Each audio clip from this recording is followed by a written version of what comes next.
Okay, so בוקר טוב, שבוע טוב.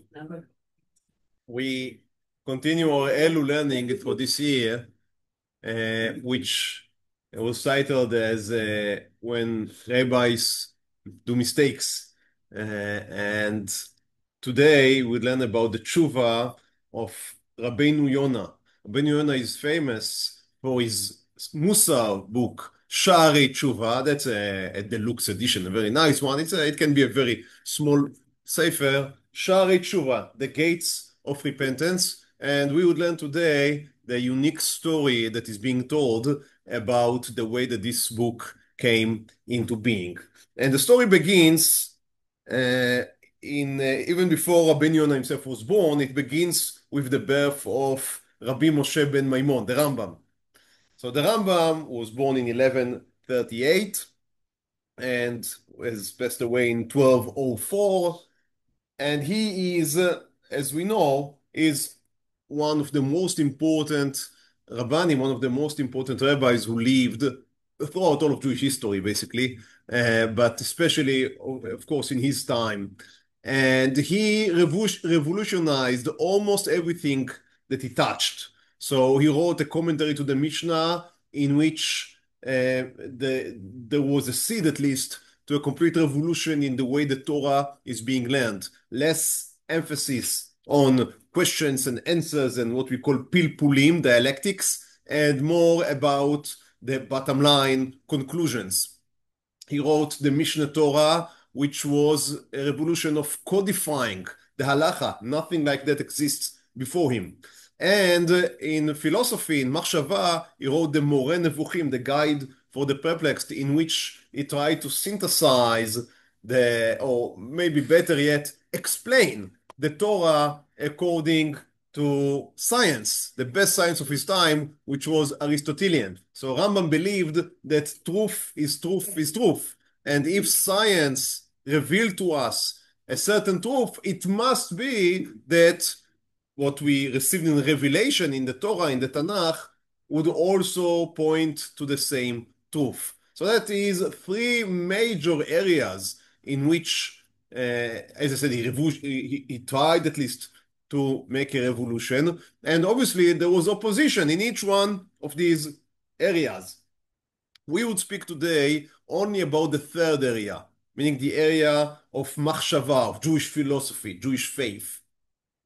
And as I said, the Rambam's method was that what is being understood by science to be true is obviously true because it was proven. Again, we have to go into a different mindset. Nowadays, we know that science is an evolutionary system in which one day you know X and next week you'd know Y, and 3 weeks from now you'd know Z, and that is not being seen by us as a lack, as something that is a flaw in science. On the other hand, it seems to us as the advantage that science is making progress. So it may be that 1 year they would tell us to put the babies on the right on their backs, and the next year it would be on their bellies, and the next year it would be again on the back, and you'd go to the Tipat Chalav and you'd be shouted at for not putting him in the right. But in the last child, you said something else. Okay, fine. So things are changing. We all know. And that is, again, and that is good. There's no problem at all. We are happy that the scientists are open-minded enough in order to learn new information and make up their mind according to whatever new data is coming in. Beautiful.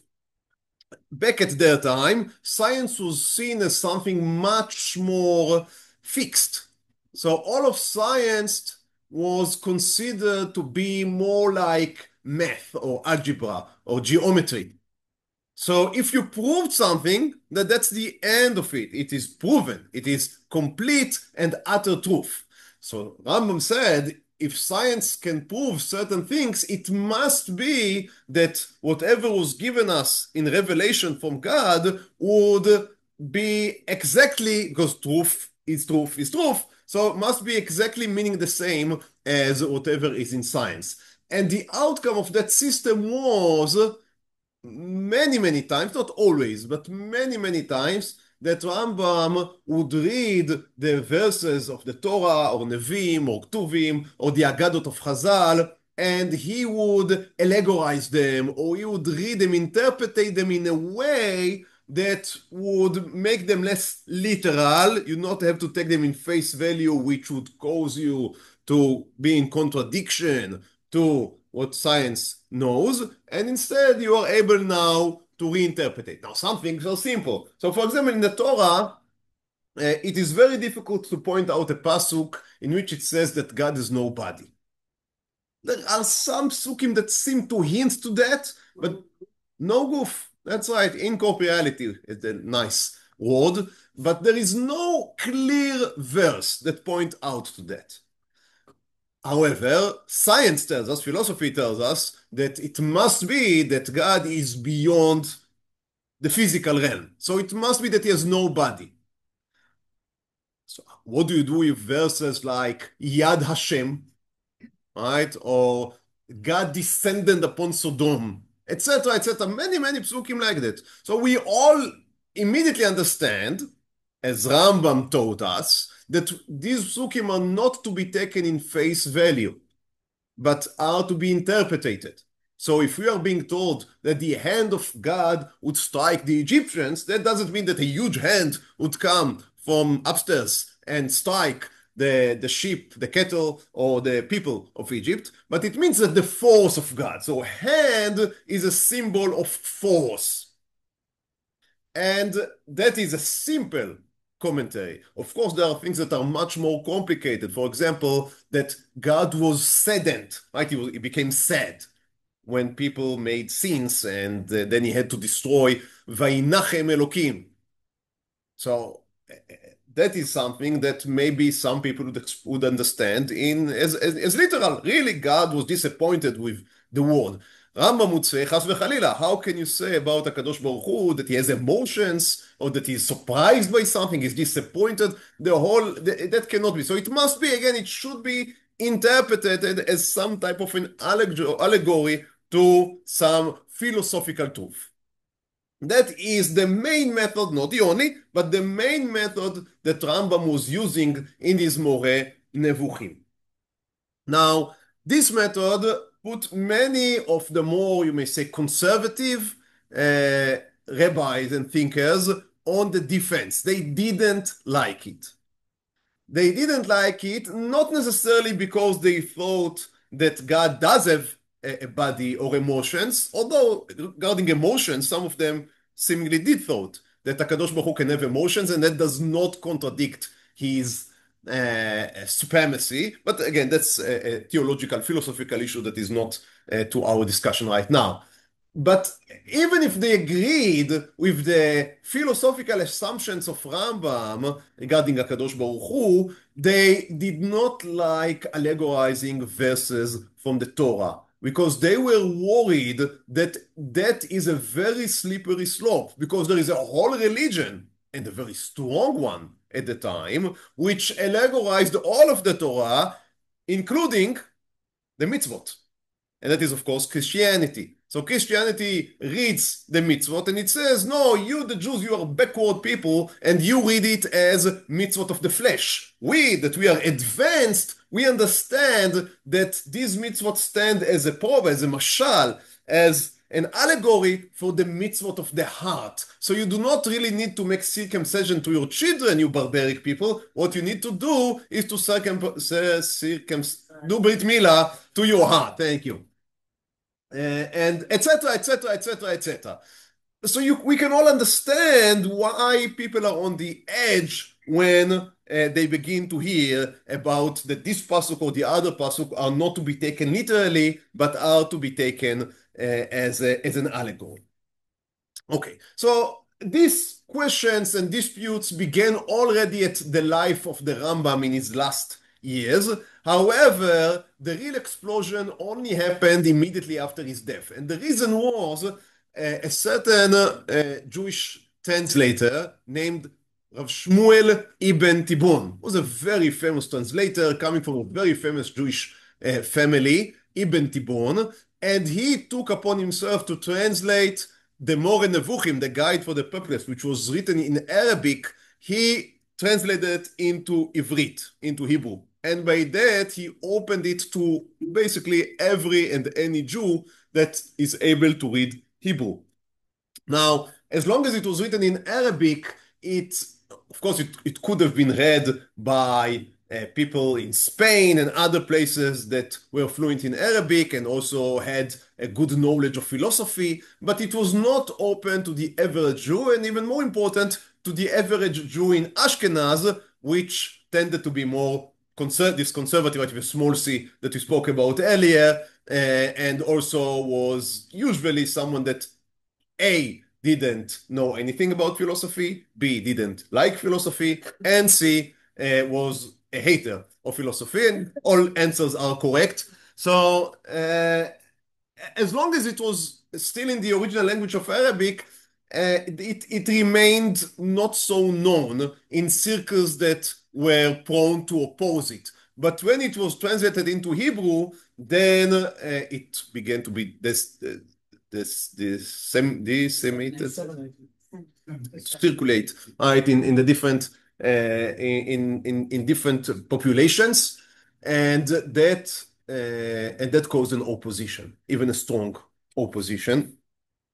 And we speak now about a certain pulmus that began around 25 years after the death of Rabbi Moshe ben Maimon, after the death of Rambam. So we speak about the 1230, more or less. 1230, or the 30s of the 13th century.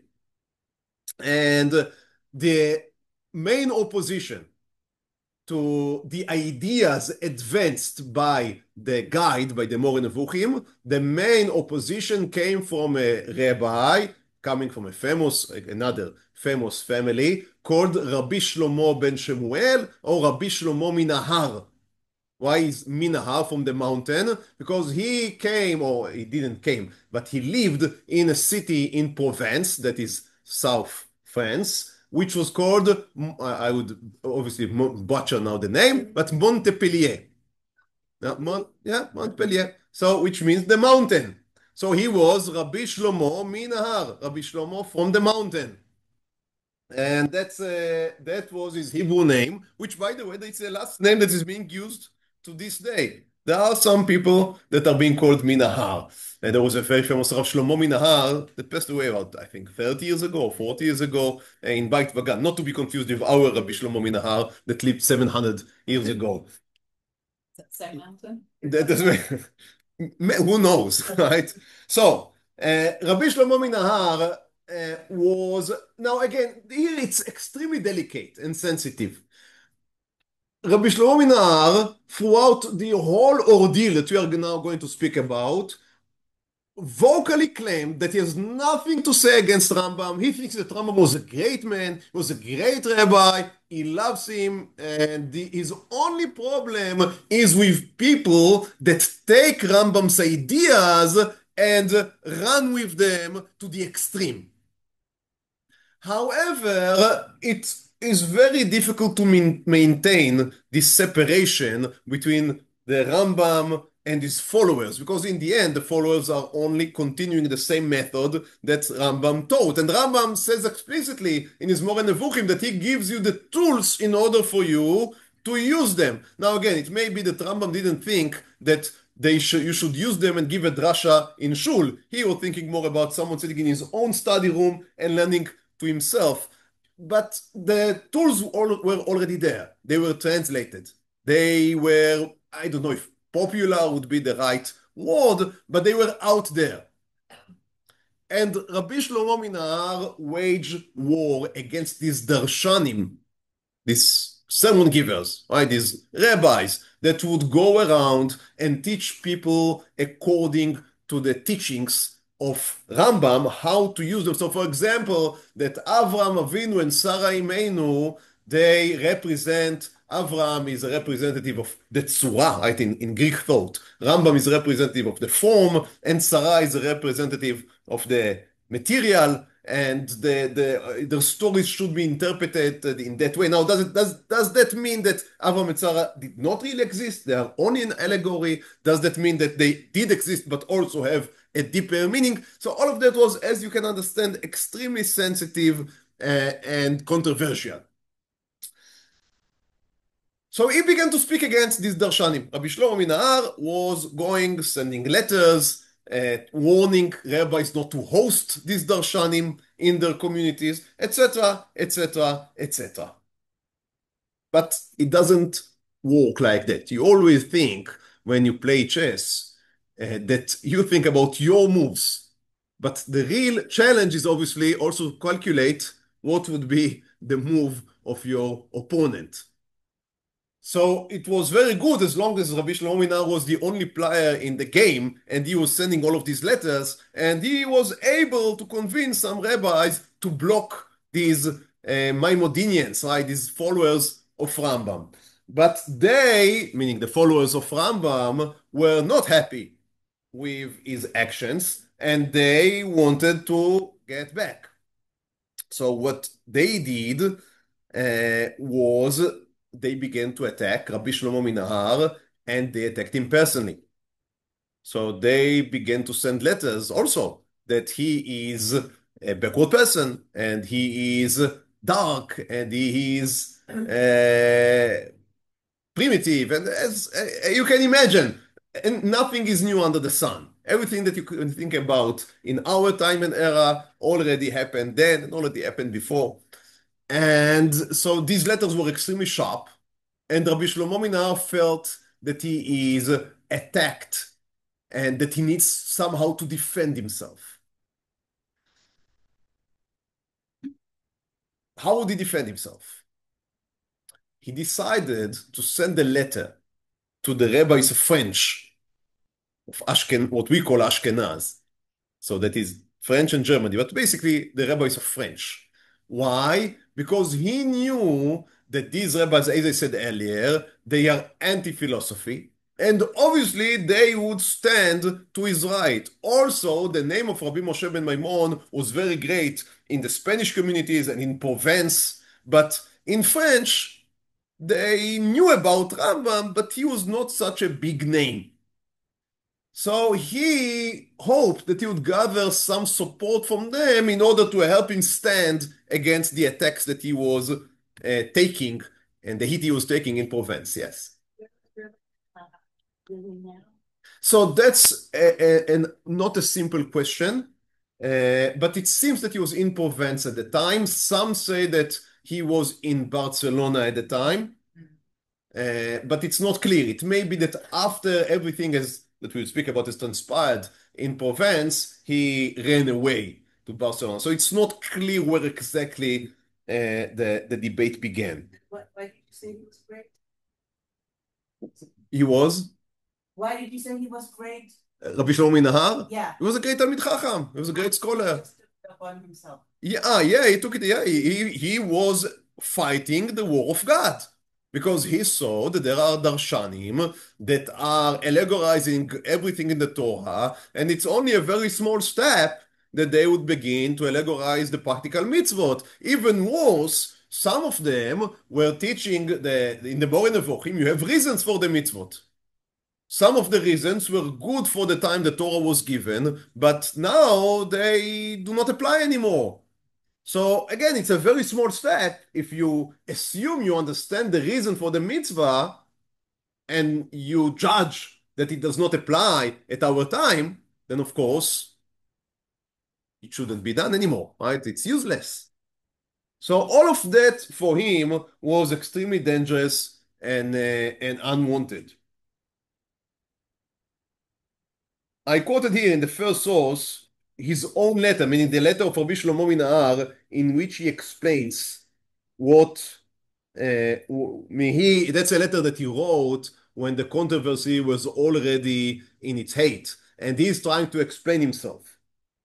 And he says, על אודות דברי הריבות אשר בשערינו. So that's a letter I'm writing to you. He wrote, that's another letter to a French rabbi about the fights in our cities. בכמתעתנו לתורת צורנו. So when we were zealot, right, we were zealous for the Torah of our God, for our Maker. בשומענו מקצתם זקנים ונערים. So I heard about some rabbis, some of them old, some of them young, מפרסמים דברים חדשים. So they have new ideas. מקרוב באו, לא שיערום ולא שיערום אבותינו. These are things that our forefathers have never thought about. These are new ideas. הולכים בדרך לא טוב אחר מחשבותם. They are going in the wrong way after their own thoughts. להרוס הקבלות המסורות. So they destroy what we received from our fathers. ולמשול משלים בדברי התורות. They take the words of the Torah and they see it as a משל, as an allegory. להפוך למשל ולהבל מעשה בראשית ותולדות קין והבל. So they take the story of Cain והבל and they say, no, Cain stands for, I don't know, it's one thing, and Hevel stands for another thing. So Cain is the man of the land, and Hevel is the man of spirit, and that is about the way that the material, the physical world can destroy the spirit, or any other. We can think about the different interpretations they were given. ובשאר הכתובים בתורה. ושמענו מפי המעתיק, that is שמואל אבן תיבון, you remember the translator of the מורה נבוכים, אשר גילה כל מה שכיסה הרב זצ"ל. So the Rambam, he said, Rambam wrote it in a very esoteric way. But when Shmuel ibn Tibon wrote his translation, he made what was supposed to be hidden, he made it exposed. שהיה אומר בפני רבים על תורתנו, כל הסיפורים משלים וכל המצוות הנהוגות אינן אלא משל. All of the stories are משלים, they are probas, וכל המצוות, and also all of the mitzvot, the practical mitzvot. Now again, does Shmuel ibn Tibon ever say that? That's a question it's hard for us to know. We know that Shmuel ibn Tibon was an Orthodox, obviously it's anachronism, Orthodox Jew, right? He was an observant Jew, as all any other rabbi at the time. So it seems that Rav Shmuel Minahar puts into his rival's mouth, maybe thinks that they didn't really say, maybe he thinks that that's what they hold in their hearts, maybe he thinks that what they say is leading to these conclusions. וכאלה עצמו מספר. And many other ideas, Rabbi Shlomo Minahar says, שמעתי מלעיגים על דברי רבותינו, they make fun from the stories in the Gemara, the words of our rabbis. Because again, the stories in the Gemara does not they do not coherent with the knowledge of science. So they say that all of this is שטויות. וכשמעי הדברים האלה נבהלתי. And Rabbi Shlomo says, when I heard these things, I was shocked. נפלו פניי ארצה, חרדתי, I fell to the ground, I was in fear, התווכחתי עמהם פעמים רבות, I tried to argue with these guys, והייתי בעיניהם כמתעתע, they didn't take me seriously when I tried to argue. ורבו הימים, היינו מריבים כמתלהמים, ולא נלחמים. So I was, he says, I was מריבים, I was struggling against them, but I was not fighting. You see that he's trying to explain, again, that's a very sensitive question. How do you read it? He says, I was opposing them, but I was not really fighting them. עד בוא העת את בלהה ובעתה. But then came the time of fear and the nightmares. ונכנסו בריבותינו חכמי בדרש בגאותם הרמתה. So that's another sages from some city when he says they were גאווה. They thought that they are above anyone else. ויבזו בעיניהם את דברינו, and they didn't hold to what I was saying. כי להשמיד בלבבם לשיטנו בתה. They wanted to destroy me. He says that it became, from a question of content, it became a personal matter. That's how he feels. So obviously he feels that they made it personally. As you can imagine, if you'd ask the other rabbis, they would say, he said that we are epicurses. Isn't that a personal matter? So we can see the anatomy of a dispute and how we can very, very quickly, even when we speak about great rabbis, very quickly denigrate and come into something that is horrible. But that's it's really only the beginning. ויוציאו עליי דיבה לאמור כי חרפתי מערכות אלוהים חיים ודיברתי ברב הגדול אשר הרבה וריבץ תורה בישראל רבינו משה בן הרב הדיין רבינו מימון ז"ל להבישני ביושב הארץ. So he says, and they began to say that I am opposing the Rambam himself. Obviously, I never spoke about Rambam. I only spoke about what you do with the Rambam.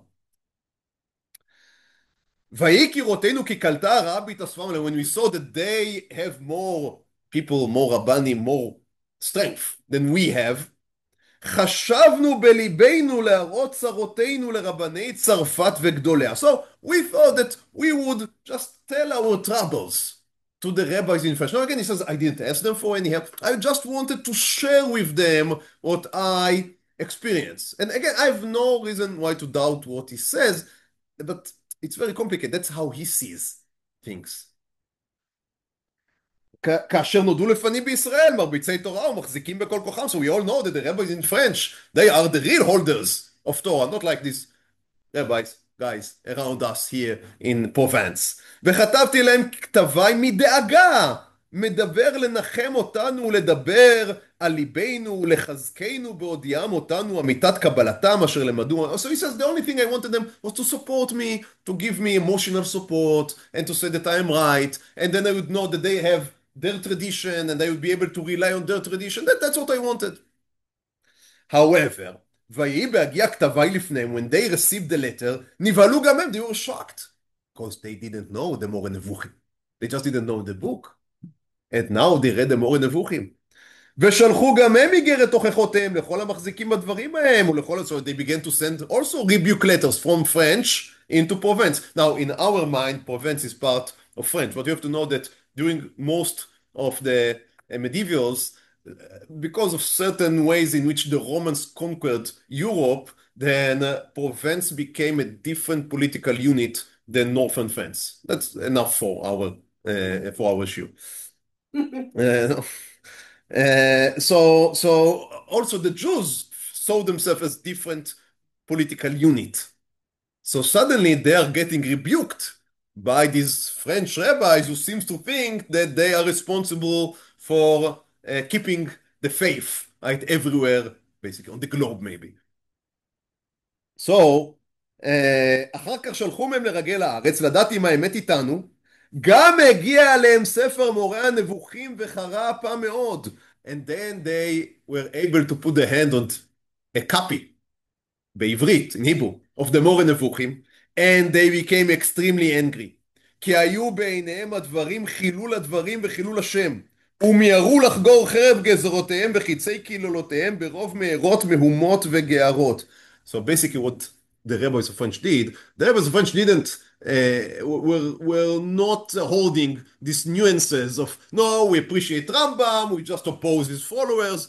They put on cherem anyone that would learn or even hold a copy of the Moreh Nevuchim.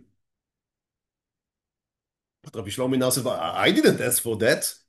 I only wanted them to support me in my arguments against these rabbis here that are so left-wing.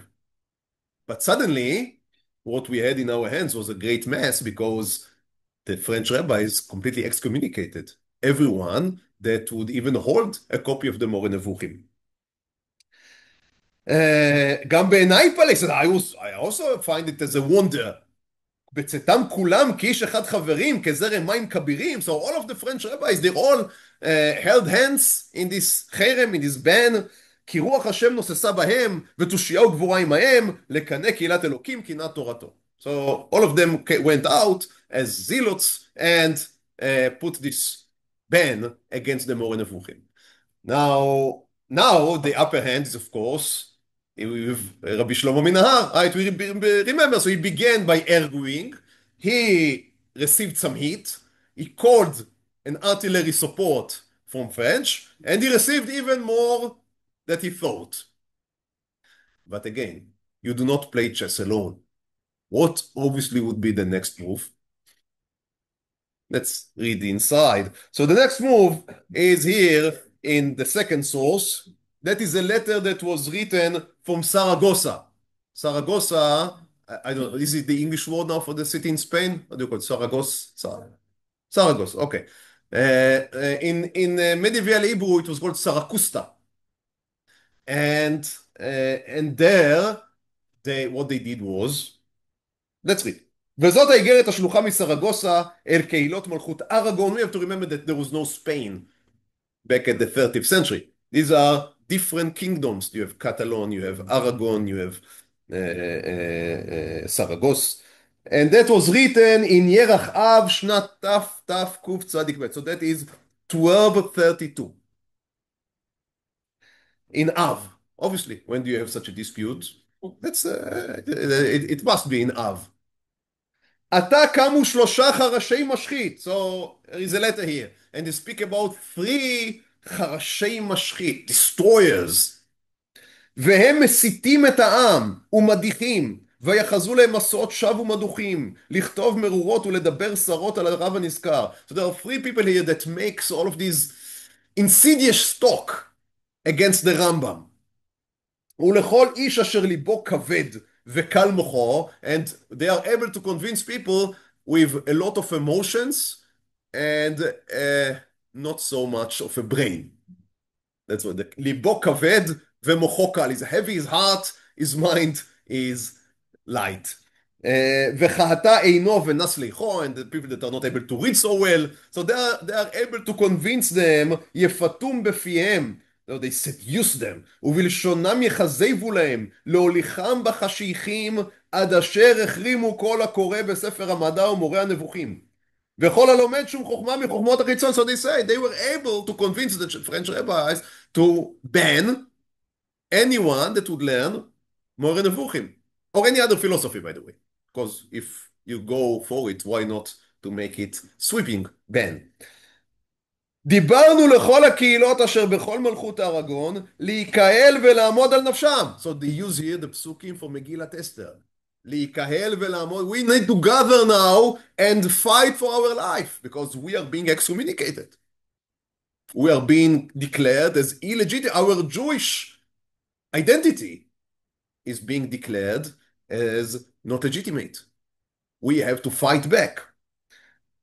להיקהל לעמוד על נפשם, להיות ידיהם עמנו, להילחם בהם. So here, this is open war. להילחם בהם. ולקדש שם אלוקינו המחולל ביניהם, ולהסכים לנדותם ולהחרימם מקהל הגולה. להבדילם מעתה ועד עולם. So they excommunicated us. Obviously what we should do, excommunicate them. That's excellent. All right, that's how מחלוקת, dispute, in the bad sense of the word is very, this is in a year.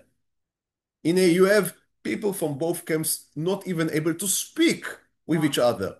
Because that's the meaning of excommunicating. You cannot argue anymore about the true meaning of this pasuk or the other pasuk. The body of the discussion is completely forgotten because now it's completely personal. And they say, we want to make a cherem on these 3. Remember, there were 3 destroyers. So Rabbi Shlomo מן, we spoke about who are the other 2. החרמנו ונידינו שלמה ברבי אברהם. I said רבי שמואל, I was wrong. שמואל ברבי אברהם, this is רבי שלמה מן ההר, השוכן בהר, ושני תלמידיו, דוד ויונה. So they do not even get a rabbi or the name of their fathers. The Yonah here, the David is Rabbi David ben Shaul, who's less known nowadays, but was very known at the time. And Yonah is none other than Rabbeinu Yonah. אם הם שלחו יד לשונם או יסחו על הרב הנזכר, עד שישובו מדרכם הרעה וממעליהם ומן החמאס אשר בכפיהם, they say, if they would repent, then we would be willing to forgive them. But as long as they hold the ban against us, then we hold a ban against them. And then they finish with a sentence that I find amazing. על כן, אקרא עליכם בקול גדול. So again, it's a letter from Saragossa to Aragon to convince them also to ban Rabbi Shlomo מן ההר and Rabbeinu Yonah and Rabbi David. אקרא אליכם בקול גדול, so I want to call you with a great voice. Why? כי אתם משכילים ואת הנולד רואים. So I'm sure that you are enlightened people, משכילים, smart, wise men, and את הנולד רואים, you can see the future. So what would you do if you see the future? Of course, excommunicated these people. I think, 700 years later, we can say, no, if you see the future, that's the step you don't want to do. Because that is not going to solve the problem. If you do not speak, That is not what is going to solve the. That's not something. If you have one man, if you have a whole community, and you have one man that is at fault, then you can force him by excommunication to abandon his position, and even then we can debate what would be the success rate for the future and with his children, etc., etc. But at least in the short run, it can work. But when you speak about two big camps, excommunicating the other camp is not going to do any good. However, it seems that 700 years, that I'm saying in the backs, it seems that 700 years later, we didn't learn so much. You mentioned 3 rabbis but it didn't seem like the people from France that the higher ups. That's right. It may be that they didn't want to fight with the French rabbis because they were too distant and they had their own ideas and their own authority.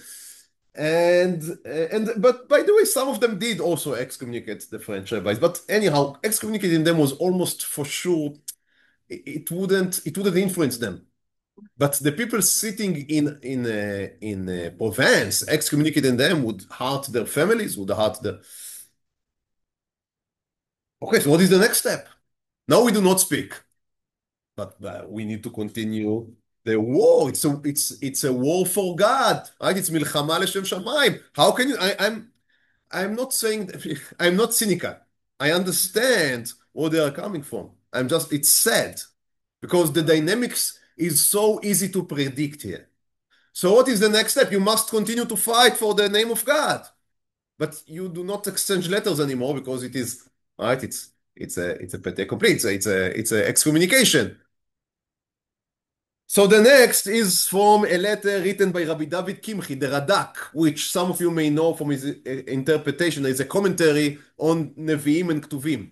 And it was, again, a very great rabbi, very old at the time.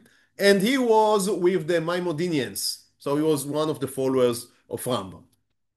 And here he writes a letter to a certain rabbi that was still on the fence.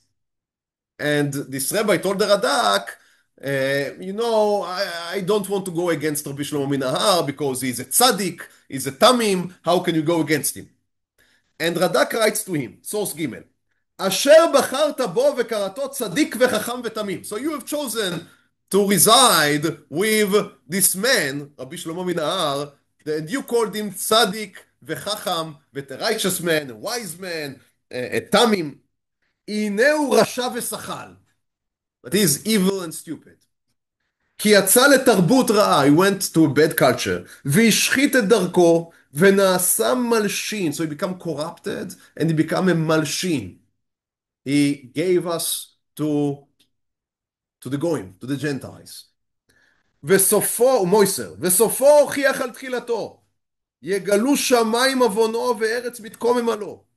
כי בראותו כי רבני צרפת נטשו ולשכל חשבו. So I skipped a few, but we can have a whole course about this dispute. I failed to mention that at a certain point it became so heated, the debate, that Ramban, Rabbi Moshe ben Nachman, stepped in order to try to extinguish some of the flames. Also, we spoke about Rabbeinu Yonah. Rabbeinu Yonah was a relative. The mother of Rabbeinu Yonah and the father of Rabbi Moshe ben Nachman were siblings. Yeah, so they were cousins. And also later, Rabbeinu Yonah's daughter married Ramban's son. So they were also in-laws. So that's they were relatives. And part of the war against Rabbeinu Yonah by the followers of Rambam, you can understand, no side here was keeping any prisoners alive, right? So part of what they did in the war was to declare that there was some problem with a certain get that was given, I think, to the grandmother of Rabbeinu Yonah. So it's like nowadays. So some newspaper guy, right, went into the archives of the Beit Din and began to look for trouble, right, for things in which they can smear the reputation of Rabbeinu Yonah. And they said, he's a mamzer.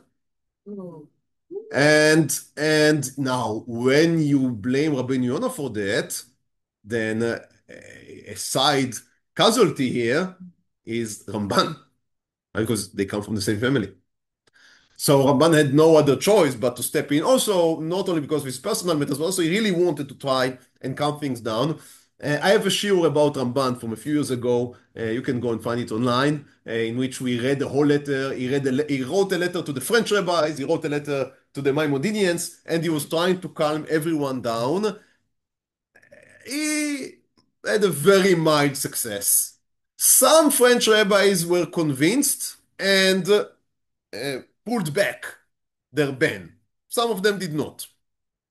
So, returning to the Radak and to his letter, he says, when Rabbi Shlomo Minahar saw that some of the French rabbis are pulling back their support, he became even more frightened. And then what did he do? הוא שב עד הפסילים ולעובדי אלילים, וייתן להם וישמעו לו לעוזרו על אשר שלח ידו ביהודים, ויקרא תחילה לכל הצעירים היחפים. So he went to the צעירים היחפים. Who are the צעירים היחפים?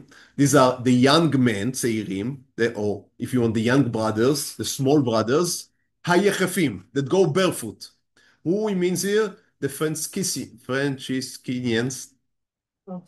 Franciscans, thank you. Because they were called the small brothers. So האחים הצעירים, היחפים, they were walking barefoot because they were very in for being, poor and parush, right? Taken out of this outwardly. So they claim, Radak blame him. We cannot know what exactly were the facts. But they blame Rabbi Shlomo Minahar for going to the Galachim, to the Christian כמרים, ויאמר להם, ראו כי בני עמנו רובם מינים וכופרים, כי נפתו לדברי רבינו ומשה ממצרים, אשר כתב ספרי מינות, ואתם מבארים את המינים שלכם, בארו את שלנו. So he went to the Christians and said, you burned, the church was very big in that, burning books was a very nice hobby that they had. And according to the story, Rabbi Shlomo Minahar went to them and he said, you are burning all of these heretic books that you have. I have also some. Can you also take ours and burn them? And the priests were only happy to look at these Jewish books. And they say, yeah, you're right. There is heresy here. And they ציוו לשרוף הספרים ההם, והם ספר המדע וספר מורה הנבוכים. And ספר המדע is the first book from the Mishnah Torah, which has the philosophy of Rambam, and the Mora Nevuchim, which of course is the guide for the practice of all of the Rambam's philosophy. And these were banned in Paris in 1232. That's the traditional dating. Now, again, did really Rabbi Shlomo Minahar went to the Christians? Not necessarily. It may be that one of his students went, and not Rabbeinu Yonah, but some other. You know how it is. When you open a war, then some soldiers have their own innovation, and they do whatever they can. But the outcome was that outcome. Now, you think that would end with that? Of course not. Always on a chess, there is the other side. What would be the move of the other side? Now, another letter, this time from the Chachmim of Lunil. Lunil is a city in Provence, which I don't know what is the modern name. It's Luna. It's Yareach, moon. I don't know what is the modern name. So, and in the letter, they describe how the books were burning, and the followers of Rabbi Shlomo Minahar were having a feast to celebrate their victory. However, in France and in many places in Europe, there was always a tension between the church and the secular governor. So the church would try to extract as much force as they are able to, and the secular governor will try to take as much authority as he can. And there was like a balance between these two forces. So many times, if you were supported by the church, you became an automatic enemy of the city council or the city governor. And if you are with the city governor, you became an automatic enemy of the church. The Jews many times were very good in playing these two forces. Sometimes they played their cards wrongly, and then of course they suffered a lot. But many times they were able, the church was against them, so they made themselves very useful to the secular authorities.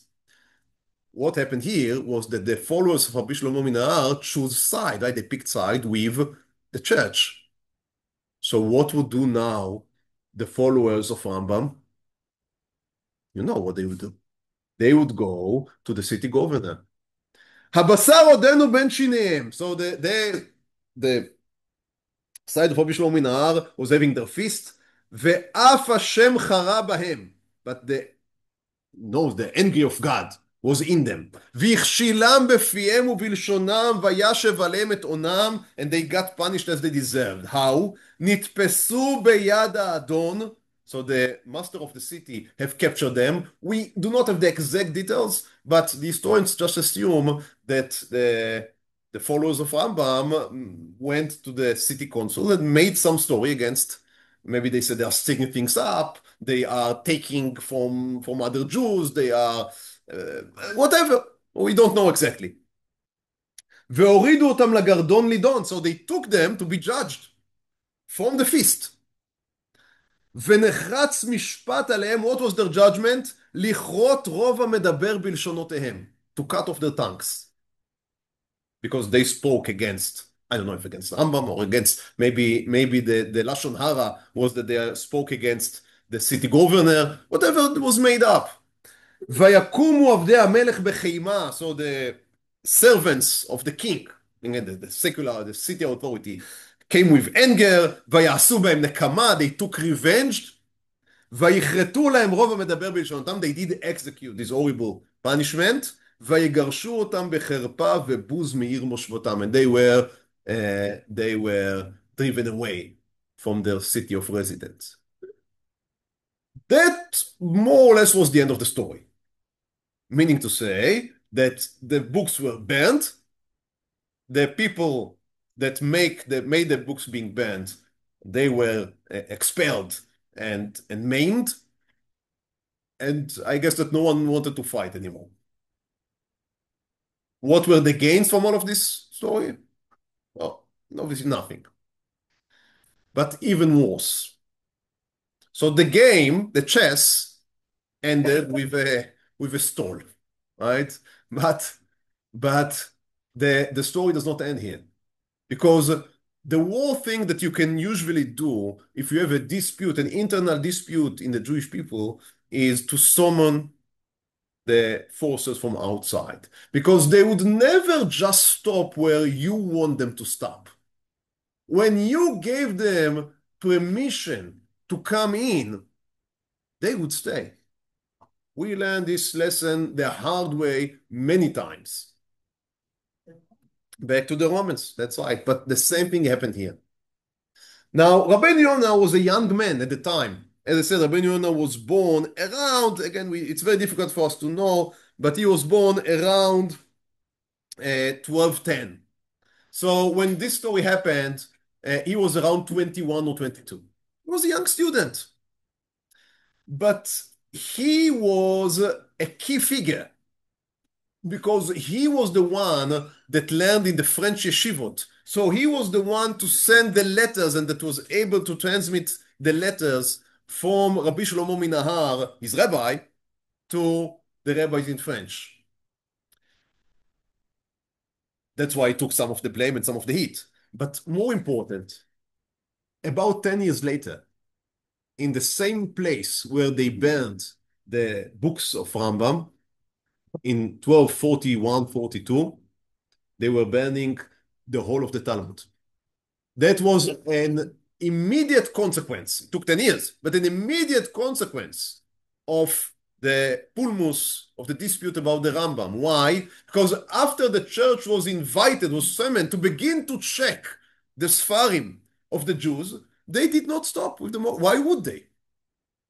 They suddenly figured that Yeah, and it's a good idea. Why not to check all of the books of the, because obviously something is wrong. Because the Jews have the Tanakh. We also have the Tanakh as the Christians. And obviously the Tanakh point us out to be Christians. So what is twisting the Jews? It must be the Talmud, right? Because that's what they have and we do not. And you check through the Talmud, and indeed, you see that the Talmud has passages against Yeshu. You see that the Talmud says that you need to keep the mitzvah. Yeah, that is right. The Talmud is the thing that is twisting the Jews' mind and blocking them from seeing light, from seeing truth. So why wouldn't we do to the Talmud exactly what we are asked to do to the books of Rambam? It's the same thing. And so in 1242, they banned, according to what we are being told, 24 wagons full of manuscripts of the Talmud. Now, it was before printing, obviously.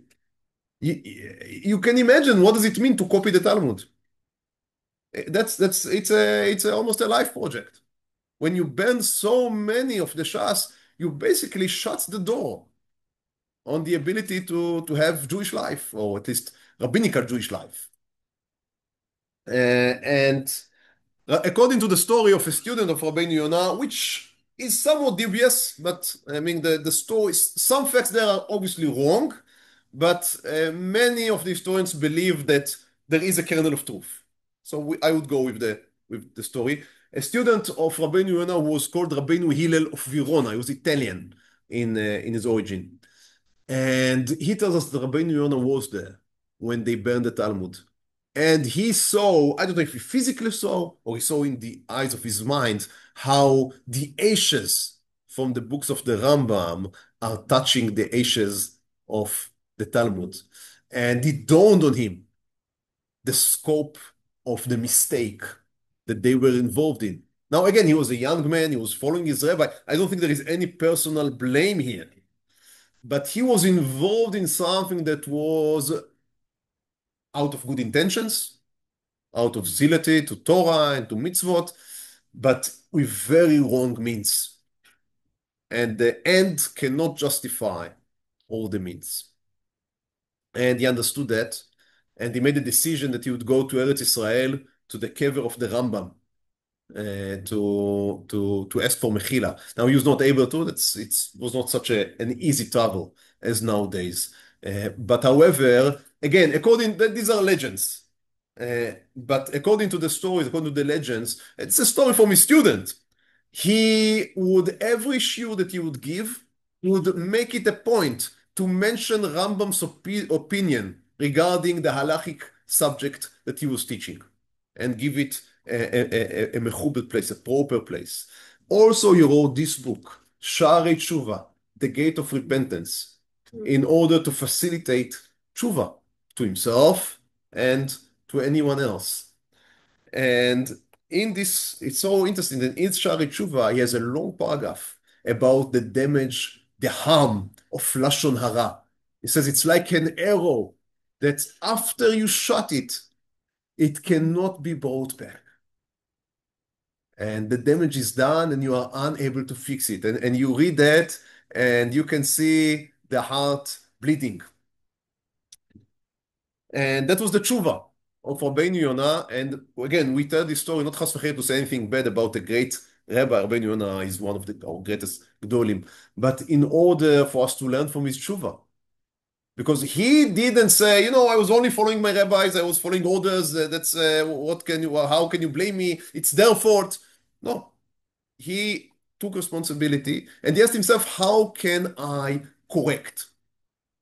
And he made sure that even he continued to oppose many of Rambam's positions. He didn't change his mind, but he understood that you must give respect even to the opinions that you disagree with. And B, he understood that he needs also to spread. He cannot only, because the damage that was caused to the whole community, to the whole Jewish nation. He understood that he needs also to make a correction that would help the whole of Jewish people. And this Sha'arei Tshuva, that's a Musar book that is being learned to this day. So you may say that in the end, there was a sweet outcome. But the damage that was done was obviously was horrible. And I think these are lessons that we very well should learn, both about the sin and about the tshuva. Thank you, and we'll continue B'ezrat Hashem next week.